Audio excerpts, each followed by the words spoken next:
Investment analysis, recommendations, and actions. Here we have three standards: diligence and reasonable basis, communication with clients and prospective clients, and record retention. This is extremely important because what we will study here is at the heart of the investment management process. You will also see a lot of overlap between the material that we see here in standards 5A, B, and C and the material that you have seen earlier. Again, I will put this standard in context. As a quick recap, we've talked about four standards. The first one is professionalism, then second was integrity of capital markets, the third was duties to clients, and then the fourth was duties to the employer. If you notice, investment analysis, recommendations, being diligent, having a reasonable basis, we've already talked about this in the context of professionalism. We've talked about this in the context of duties to clients, but now we are taking a slightly different perspective. Rather than looking in terms of duties to a particular entity, such as an employer or the client or capital markets, now we are looking in terms of specific actions that need to be considered when we are coming up with recommendations or when we are doing investment analysis. 5A, diligence and reasonable basis. Members and candidates must, number one, exercise diligence, independence, and thoroughness in analyzing investments, making investment recommendations, and taking investment actions. Number two, members and candidates must have a reasonable and adequate basis supported by appropriate research and investigation for any investment analysis, recommendation, or action. In terms of guidance, let's first define diligence and reasonable basis. The idea is that when making investment decisions or recommendations, we need to base our actions on facts. In fact, we need to base our actions on all relevant available data at the time. When deciding to recommend a particular stock, for example, we need to do the analysis that is relevant. So we need to understand the economic conditions, we need to understand the industry, we need to understand the specifics of the company.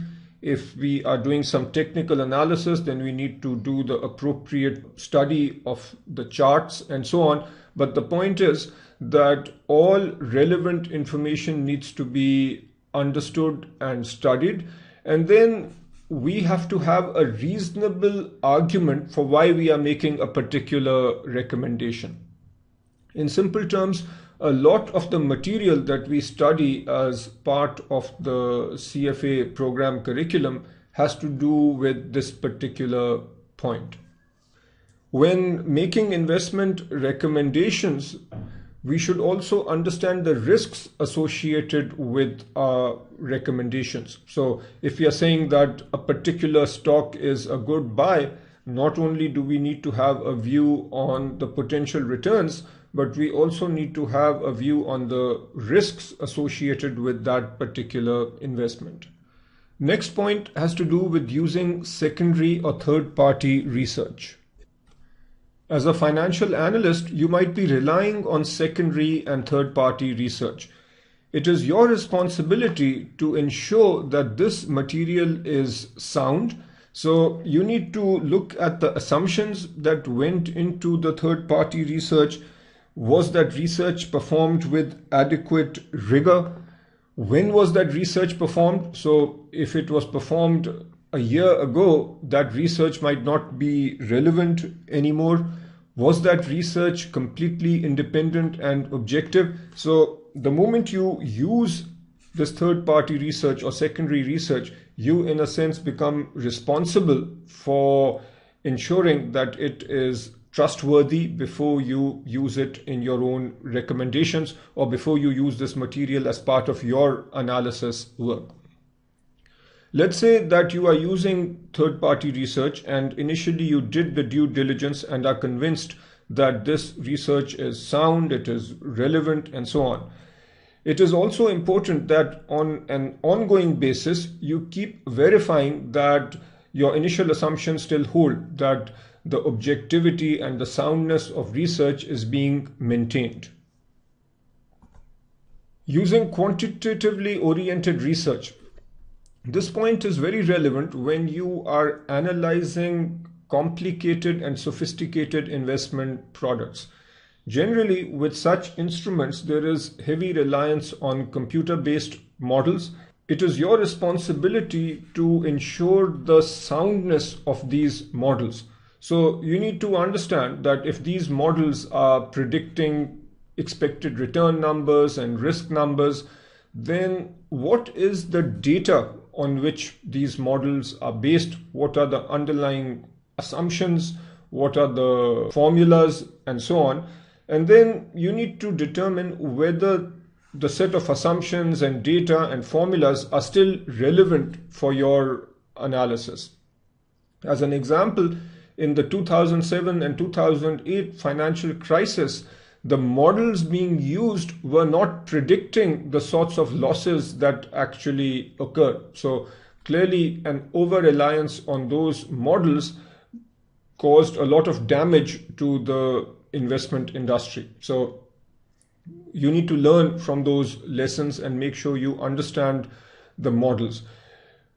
Given the complexity of the instruments and models, it might not always be easy to develop a thorough understanding. So what you need to do is a large amount of back testing or in general testing of these models in different scenarios and see how well these models would have worked with data in the past. Again, the key point, as with using secondary and third-party research, is that whenever you are using either third-party material or models, you need to be diligent about verifying how good these models are. Next point is developing quantitatively oriented techniques. This is simply taking the previous point to a higher level, in the sense that if you are actually involved in creating these models, then you need to be extra diligent in verifying that the models that you are creating are indeed effective. At times, you might have a need to use external advisors and sub-advisors. Before engaging these companies or individuals, you need to review the advisor's established code of ethics. You need to understand the advisor's compliance and internal control procedures.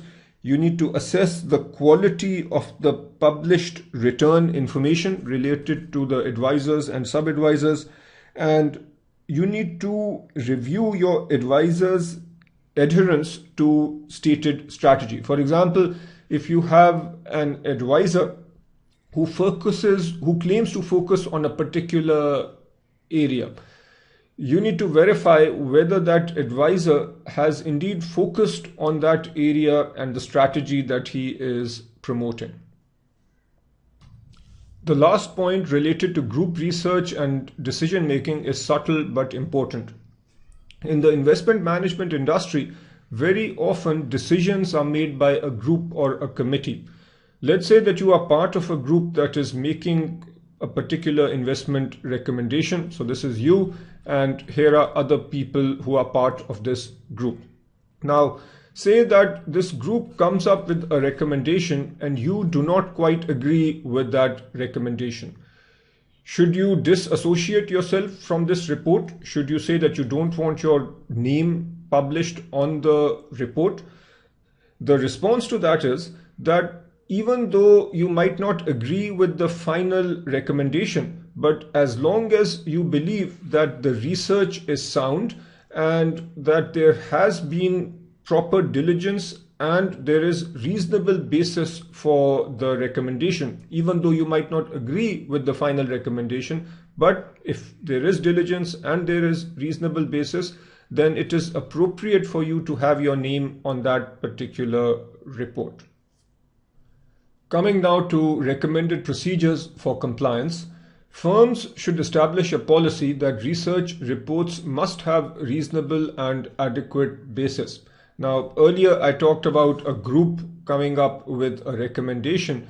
Ideally, there should either be a supervisor who reviews this recommendation or a review committee that studies the recommendation and ensures that there has indeed been diligence and reasonable basis. Only after this should the report be circulated to the outside world. There should be written guidance for analysts, and that includes research analysts, investment analysts, supervisory analysts, as well as the review committee.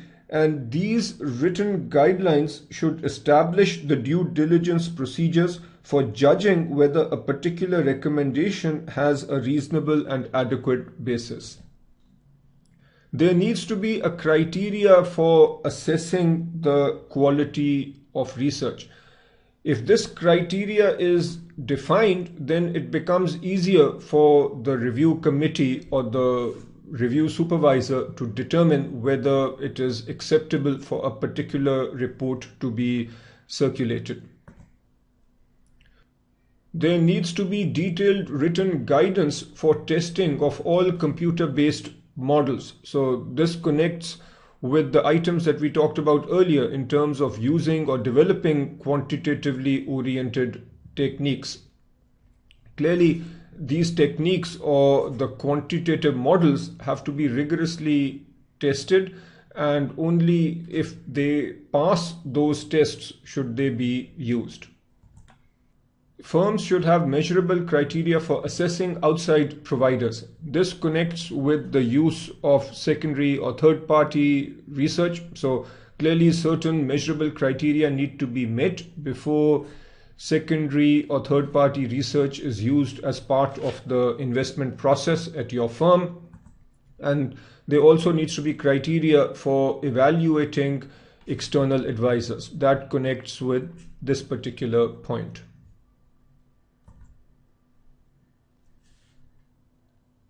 Standard 5B, communication with clients and prospective clients.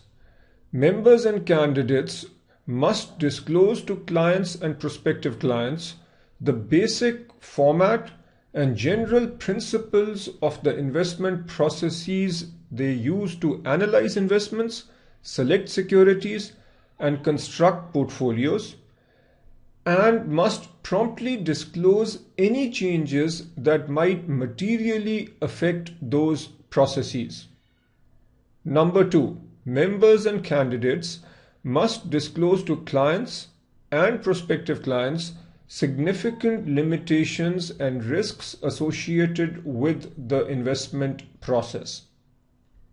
Number 3, members and candidates must use reasonable judgment in identifying which factors are important to their investment analyses, recommendations, or actions, and include those factors in communications with clients and prospective clients.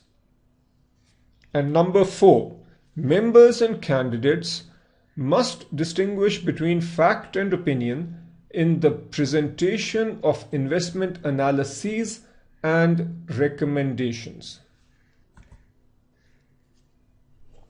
In terms of guidance, the first point is that you must inform clients of the investment process. Simply telling the client your decision or the last part of the process is not enough. In simple terms and language that your client can understand, you need to define or you need to explain how you come up with your recommendations. If you follow a particular process and decide to make some changes to that process which you feel might be of interest to the client, then you should also inform the client about the changes in your process, because that might impact the client's decision about whether to keep working with you. If you are using outside advisors, external advisors or sub-advisors, then you also need to inform your clients of the advisors you are using and the special expertise that you get from these advisors.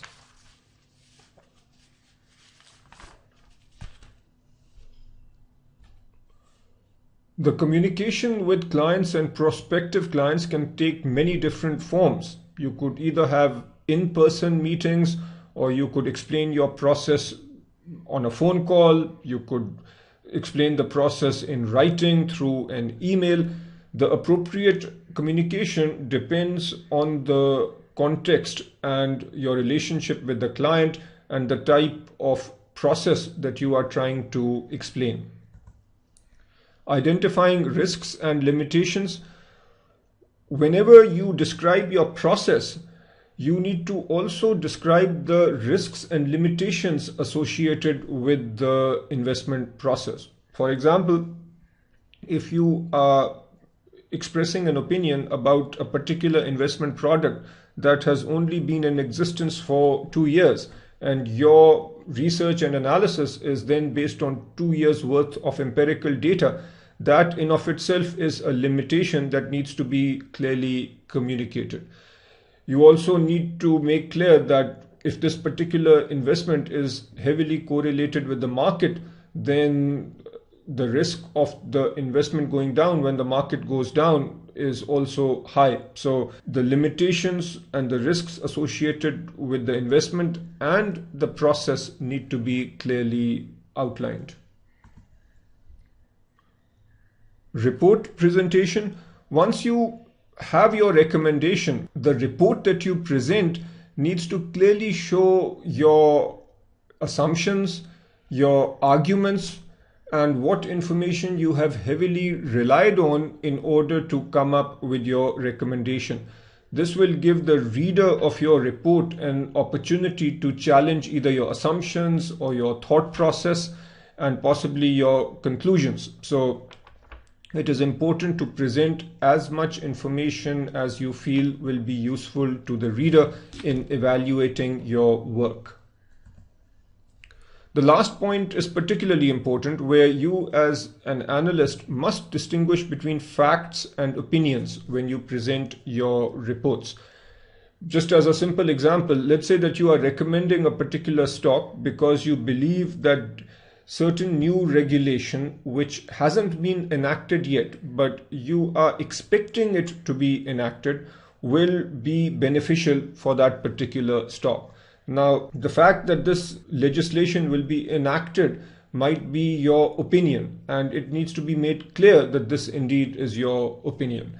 If you are stating that over the last 3 quarters, the earnings numbers for a particular company were so and so, then that clearly is a fact. So whenever you communicate information, make sure you are clear in distinguishing between facts and opinions.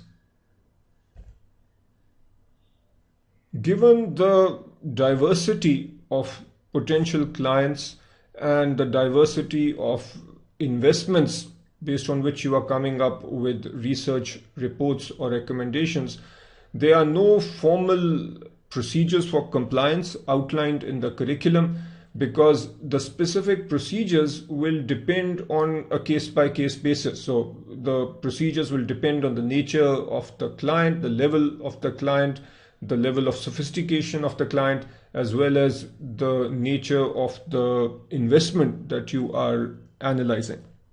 However, a general point would be that when you come up with your report, whatever underlying data you are using needs to be documented, so that if somebody wants to challenge the underlying data or underlying assumptions, you have that information documented and can present it if necessary. 5C, record retention. Members and candidates must develop and maintain appropriate records to support their investment analyses, recommendations, actions, and other investment-related communications with clients and prospective clients.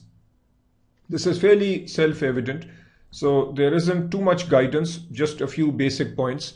The first has to do with new media records. Given how quickly social media platforms such as Facebook and Twitter are spreading, and the fact that as an investment analyst, you might be relying on these social media platforms. For example, your recommendation on a particular company might partly be based on the posts on that company's Facebook page, or might be based on tweets by senior management at that particular company. Even though the formal rules and regulations on how to use this information might not be available at your company, but it is still your responsibility to retain those records, and in your research reports you need to identify that you are also using this particular information. The next point is that you need to recognize that since you are employed by your firm and you are collecting information while doing research for your firm or at your firm, the records that you collect are the property of the firm. This means that when you decide to leave the firm and go somewhere else, you cannot say that I compiled all these records and therefore they belong to me. Again, the records are the property of the firm. If you want to take those records with you, you need to get written permission from your firm. And finally, the country or the jurisdiction where you operate might have certain rules and regulations about how much data needs to be retained. A given country might say that all data used between now and the last 5 years needs to be retained. That then becomes a law that you need to follow. In terms of recommended procedures, a high-level point is that generally the responsibility to maintain records that support investment actions falls within the firm rather than the individual. Having said that, obviously the firm is made up of individuals, and when you are performing a particular investment research, the onus is also on you to make sure that you document all the relevant information. Only if you and other analysts are documenting the information that you are using, only then will the firm be able to fulfill its responsibility of documenting overall records. It would also be useful if the firm has formal processes and procedures and provides the necessary technology-based environment to facilitate the retention of records. And if those procedures are in place, you should follow them. If they are not in place, then you should encourage your firm to adopt those procedures. That is it in terms of Standard 5, and as always, I want you to work through the examples.